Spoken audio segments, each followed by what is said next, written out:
Success संगम में आपका स्वागत है। मैं यहाँ पे आपको करवाने जा रहा हूँ बिहार स्पेशल का ऑब्जेक्टिव क्वेश्चन इम्तियाज़ अहमद रजनीश कुमार के बुक से। ये देखिए आपका लेटेस्ट संस्करण है 2022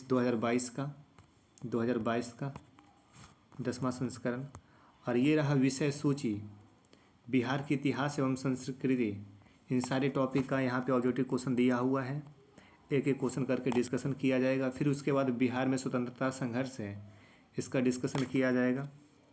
फिर स्वतंत्रता बिहार है, बौद्धिक संपदा है, कला एवं संस्कृति है, पर्यटन एवं खेल जगत है, शिक्षा एवं साक्षरता, राज्य व्यवस्था। इन सारे टॉपिक पर ऑब्जेक्टिव क्वेश्चन के माध्यम से बात की जाएगी। बिहार का भूगोल फिर चलेंगे, बिहार की अर्थव्यवस्था फिर बात की जाएगी ऑब्जेक्टिव क्वेश्चन के माध्यम से। बिहार की विभूतियाँ विविध समसामयिकी। चलिए स्टार्ट करते हैं बिहार का इतिहास से। बिहार के स्रोत, राजनीति रत्नाकर पुस्तक के लेखक हैं।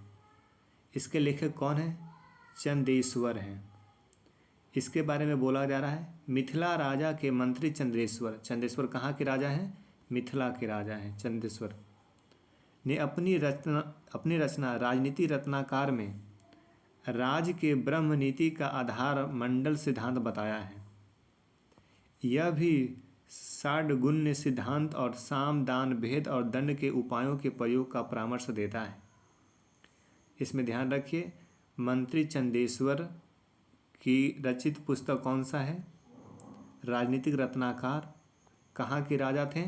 मिथिला के राजा थे। ठीक है, अगला क्वेश्चन है कौटिल्य की पुस्तक अर्थशास्त्र किस विषय पर आधारित है? ये शासन कला के सिद्धांत और अभ्यास पर आधारित है। आर्थिक संबंध पर नहीं, विदेश नीति पर नहीं, धन संचय पर नहीं, ये शासन कला पर आधारित है।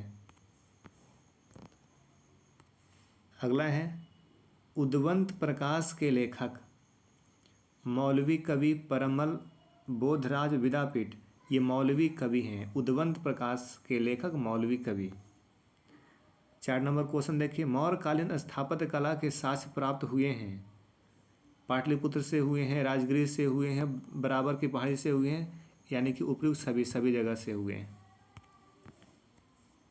5 नंबर देखिए बिहार पर गढ़वालों के आधिपत्य का प्रमाण मिलता है मनेर तामपत्र से। कहाँ से मिलता है? मनेर तामपत्र से। मनेर तामपत्र से क्या मिल रहा है? तो गढ़वालों के आधिपत्य का प्रमाण।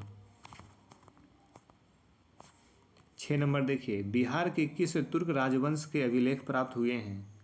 बिहार के किस तुर्क राजवंश के अभिलेख प्राप्त हुए हैं? तुगलक वंश के।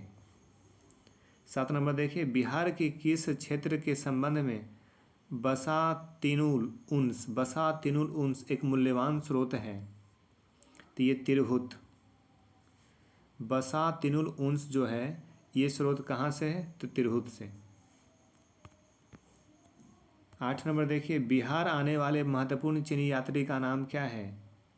तो फाहियान भी बिहार आया था, युआन चुआंग भी बिहार आया था, इरसिंग, तीनों आया था, यानी कि उपयुक्त सभी हो जाएगा आंसर। मुगल काल में बिहार आने वाला प्रथम विदेशी यात्री कौन है जो पहले बिहार आया था? मुल्ला तकिया पहला विदेशी यात्री जो बिहार आया था, याद रखिए। 10 नंबर देखिए निम्नलिखित यूरोपीय यात्रियों में कौन बिहार नहीं आया था? मैनेडिक तो बिहार आया था, जॉन मार्शल भी आया था, पीटर मुंडी भी आया था, फ्रांसाई बर्नी नहीं आया था। तो सी नंबर आंसर होगा। बहारिस्तान गैबी किसकी रचना है? बहारिस्तान गैबी ये मिर्जा नाथन की रचना है। बहारिस्तान गैबी मिर्जा नाथन की रचना है। 12 नंबर देखिए प्राचीन बिहार के इतिहास की जानकारी के मुख्य स्रोत कौन से हैं? तो ये भग्नावशेष, यात्रा वृत्तांत, अभिलेख, सिक्के, धार्मिक ग्रंथ, ये सभी हैं। 1 2 3 4 5 सभी हो जाएगा। 13 नंबर देखिए प्राचीन पाटलिपुत्र के संबंध में जानकारी के स्रोत भग्नावशेष, यात्रा वृत्तांत, धार्मिक ग्रंथ सभी हैं, अभी बात हुई थी। फिर अगला है 14 नंबर बिहार में मौर्यकालीन अभिलेख प्राप्त हुए हैं। कहाँ से हुए मौर्यकालीन अभिलेख? पाटलिपुत्र से हुए हैं, लौरिया अरेराज से, लौरिया नंदनगढ़ से, यहाँ से हुए हैं, और सहसाराम से हुए हैं। तो ये मौर्यकालीन अभिलेख पाटलिपुत्र से प्राप्त नहीं हुए हैं, लौरिया अरेराज से प्राप्त हुए हैं, लौरिया नंदनगढ़ से प्राप्त हुए हैं, सहसाराम से प्राप्त हुए हैं पाटली मौर्यकालीन अभिलेख। ठीक है, याद रखिएगा मौर्यकालीन अभिलेख कहाँ से प्राप्त नहीं हुए हैं? पाटलिपुत्र से नहीं प्राप्त हुए हैं, ये बात ध्यान में रखिएगा। बाकी लौरिया अरेराज से प्राप्त हुए, नंदनगढ़ से और सहसाराम से प्राप्त हुए हैं। ठीक है, और यहाँ पे दिया रामपुरवा से भी प्राप्त हुए हैं। ठीक, तो सी नंबर हो गया। 15 देखिए, अशोक का लघु शिलालेख प्राप्त हुए हैं कहाँ से? सहसाराम से। लघु शिलालेख नंबर 1 कहाँ से प्राप्त हुए हैं? सहसाराम से। बिहार से प्राप्त मौर्यकालीन अभिलेखों की भाषा कौन सी है? तो ये प्राकृत भाषा है। मौर्यकालीन अभिलेख की जो भाषा है बिहार में, बिहार के अभिलेख में, वो प्राकृतिक है। बिहार से प्राप्त मौर्यकालीन अभिलेख की लिपि कौन सी रही है? तो ब्राह्मी लिपि है। भाषा प्राकृतिक है, लिपि ब्राह्मी है। भाषा प्राकृतिक है, लिपि ब्राह्मी है। किसकी? मौर्यकाल की, मौर्यकाल के अभिलेखों की। 18 नंबर देख लीजिए, मृत्युल अहवाल किसकी रचना है? तो ये मुल्ला बहबाहानी की है, मुल्ला बहबाहानी की है मृत्युल अहवाल। 19 नंबर देखिए, मध्यकालीन मिथिला के इतिहास के स्रोत में महत्वपूर्ण है कीर्ति लता, कीर्ति पताका, वर्ण रत्नाकार, ये तीनों हो गया। 20 नंबर देखिए, बिहार में धातु प्रस्तर युगीन अवशेष मिले हैं। चिरांस छपरा से मिले हैं, चेचर वैशाली सोनपुर से मिले, मनेर से मिले, सभी जगह से मिले हैं। तो डी हो गया आंसर। प्रस्तर युगीन अवशेष चिरांस से भी मिले हैं, मनेर से भी मिले हैं, और चेचर वैशाली सोनपुर से भी मिले हैं। 21 नंबर, बिहार के गया जिले के अवसढ़ से प्राप्त अभिलेख में किस राजवंश के बारे में जानकारी मिलती है? तो परवर्ती गुप्त वंश के बारे में जानकारी मिलती है। अवसढ़ से एक अभिलेख प्राप्त हुआ है, वहाँ से परवर्ती गुप्त वंश के बारे में जानकारी मिलती है। ये नंबर 22, बिहार प्रांत के आरा से प्राप्त देवबरनाक का लेख। आरा से क्या प्राप्त हुआ? देवबरनाक का लेख। आरा से क्या प्राप्त हुआ? देवबरनाक का लेख, याद रखिए। शाहपुर, पटना एवं बांका से प्राप्त लेखों की जानकारी मिलती है परवर्ती गुप्तीय वंश के बारे में। यानी कि परवर्ती गुप्त के वंश के बारे में क्या क्या जानकारी मिलती है? कहाँ से जानकारी मिलती है? तो आरा से, देवबरनाक लेख से मिलती है, शाहपुर पटना से मिलती है, और बांका से भी जो प्राप्त अभिलेख हुए हैं उससे परवर्ती गुप्त वंश के बारे में जानकारी मिलती है। देवबरनाक के अभिलेख में परवर्ती गुप्त शासक देवगुप्त, विष्णुगुप्त, जीवित गुप्त द्वितीय का नाम भी मिलता है। 23 देखिए, पाल शासकों के बारे में जानकारी मिलती है देवपाल के मुंगेर अभिलेख से, नारायण पाल का भागलपुर ताम्र अभिलेख से, महीपाल प्रथम के नालंदा एवं मुजफ्फरपुर अभिलेख से। ये सभी हो गया। 24 देखिए, बिहार के लिए सर्वाधिक प्राचीन साहित्यिक स्रोत है अथर्ववेद। बिहार में स्थित महाजनपदों के बारे में जानकारी मिलती है अंगुत्तर निकाय से। महाजनपद अंगुत्तर निकाय से जानकारी मिलती है। 26, नालंदा के सराय टीला में उत्खनन से प्राप्त हुआ है, क्या प्राप्त हुआ है? पाल काल का बौद्ध विहार। मौर्य काल का बौद्ध विहार नहीं, गुप्त काल का मंदिर नहीं, शुंग वंश का बौद्ध विहार नहीं, क्या मिला है? पाल काल का बौद्ध विहार। बौद्ध साहित्य विनय पिटक एवं दीघ निकाय से जानकारी मिलती है, क्या मिलती है? मगध के राजतंत्र एवं वैशाली के गणतंत्रों के बारे में, मौर्योत्तर बिहार के बारे में, ये दोनों मिलती है। बौद्ध साहित्य विनय पिटक एवं दीघ निकाय से जानकारी क्या मिलती है? मगध के राजतंत्र और वैशाली के गणतंत्र के बारे में। आपको बता दें कि वैशाली पहला गणतंत्र है, विश्व का पहला गणतंत्र कौन सा है? वैशाली। तो मगध के राजतंत्र के बारे में मिलती है, वैशाली के गणतंत्र के बारे में जानकारी मिलती है विनय पिटक से और दीघ निकाय से। मौर्योत्तर बिहार के बारे में जानकारी मिलती है। ठीक है, सी हो गया। 28 नंबर, बिहार में बड़े पैमाने पर उत्खनन कार्य करने वाला तथा कई प्राचीन स्थलों को खोज करने वाला पुरातत्ववेत्ता थे कनिंघम।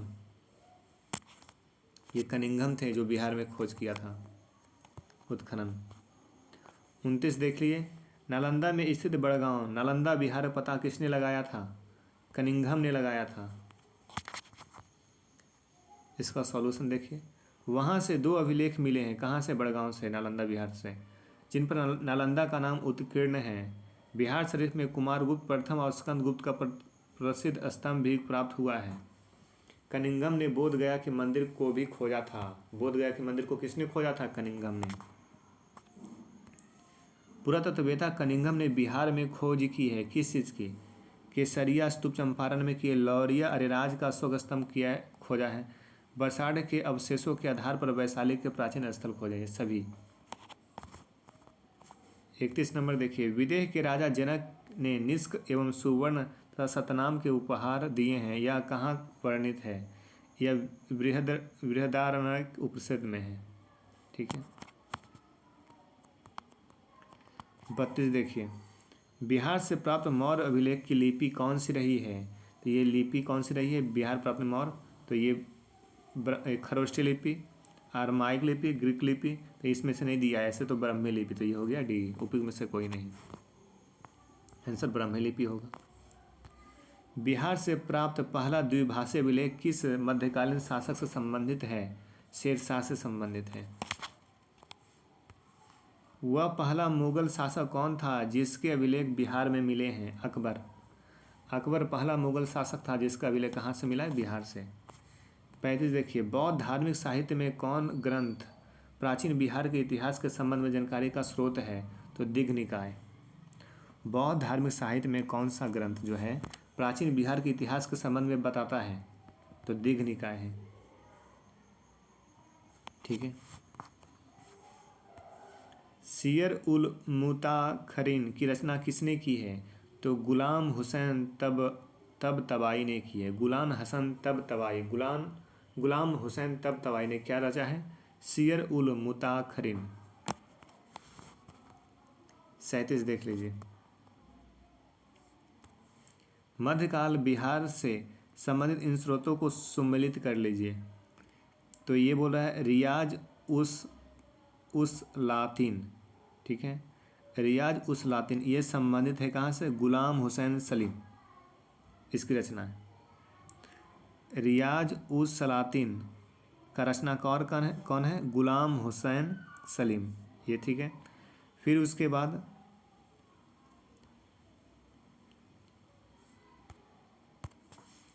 तारीख़े शेरशाही किसने लिखा? अब्बास सरवानी ने लिखा है तारीख़े शेरशाही। फिर उसके बाद यहाँ देख लीजिए, वाक़ियाते मुस्ताकी किसने लिखा? तो ये रिजकुल्लाह ने लिखा है। फिर अफसनाए शाह किसने लिखा? तो ये लिखा है शेख कबीर ने। बसातिनुल उन्स किसने लिखा? इख्तसान देह लवी ने लिखा है।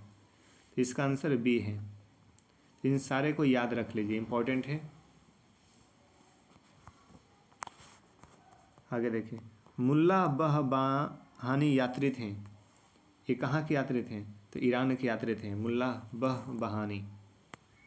मुल्ला बहबानी के यात्री वृत्तांत से आधुनिक बिहार के बारे में जानकारी मिलता है। नेक्स्ट है, आधुनिक बिहार के अध्ययन के लिए स्रोत कौन सा है? तो फ्रांसीसी बुकानन द्वारा संकलित विभिन्न रिपोर्ट, इससे भी जानकारी मिलती है आधुनिक बिहार के बारे में। District gazetted land survey and settlement report, इससे भी मिलती है जानकारी। Fort William India house correspondence series, इससे भी जानकारी मिलती है। यानी कि तीनों हो गया है, उपयुक्त सभी आंसर हो गया। कौटिल्य के अर्थशास्त्र में किस पहलू पर प्रकाश डाला गया है? तो राजनीतिक नीतियाँ पर डाली गई प्रकाश। नेक्स्ट है, अवसर गया से प्राप्त एक मंदिर का भग्नावशेष प्राप्त हुआ है। इसके दीवारें कथा दृश्य अंकित है रामायण के। इसके दीवारें पर जो कथा अंकित की गई है वो किसकी है? रामायण के। ठीक है, तो इस वीडियो में इतना ही। मिलते हैं अगले वीडियो में फिर से। अगला जो टॉपिक स्टार्ट हम लोग करेंगे प्राचीन बिहार। क्या स्टार्ट करेंगे? प्राचीन बिहार। ठीक है, ओके बाय, थैंक यू।